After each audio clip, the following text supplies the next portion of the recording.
Сәлем қыздар, сендермен бірге сиқырлы тағам каналы және мен Дана. Бүгін біздер өзі 5-ақ ингредиенттен тұратын өте дәмді және қарапайым салат дайындаймыз. 100 грамм сиыр етін алып, ұсақтап тураймыз.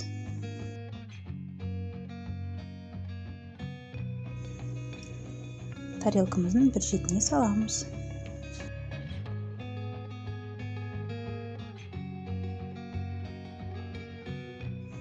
Бір қиярымызды жіңішкелеп ұзыннан кесеміз.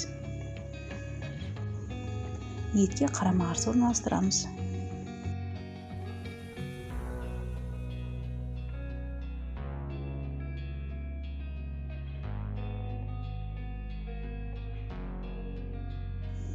Қызанағымызды да дәл солай кесіп, тарелкаға орналастырамыз.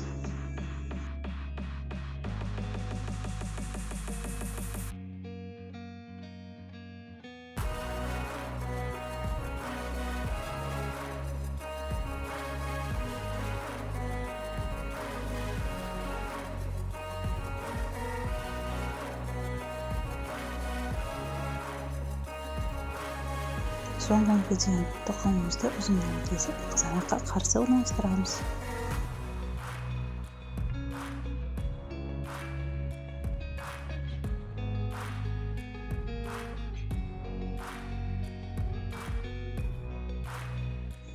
Дұрыс себуді ұмытпайық.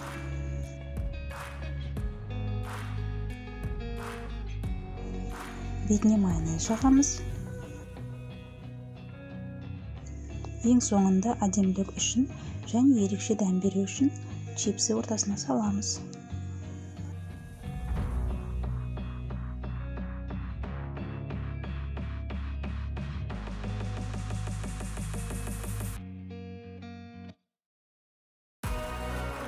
Каналыма тіркеліп, лайк басып, комментария жазып, видеомды соңына дейін қараңыздар. Рахмет. Өте тез дайындалатын әдемі салатымыз дайын. Ас болсын.